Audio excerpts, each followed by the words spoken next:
Hello everyone, today I will show you how to fix iMessage sending green text messages. And here's how it is done. 1. Check iMessage status. Go to Settings, Messages, ensure iMessage is on. 2. Check internet connection. iMessage needs Wi-Fi or cellular data. Try switching networks or turning airplane mode on or off. 3. Check recipient's device. If they have iMessage off or use Android, messages send as green SMS. 4. Restart iMessage. Turn iMessage off. Wait 10 seconds, then turn it on. 5. Sign out and back into Apple ID. Go to Settings, Messages, Send and Receive. Tap Apple ID. Sign out. Restart. Sign in again. 6. Reset network settings. Settings. General. Transfer or reset iPhone.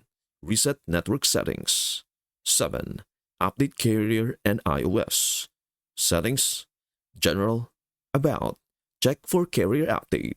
Settings. General. Software update. If the issue persists, contact Apple support or your carrier. And that is everything you need to know about how to fix iMessage sending green text messages. Before we end, may I humbly ask you a favor? Please do like, share, and subscribe to our channel. This means the world to us. Thank you so much for watching. We hope to see you in our next video.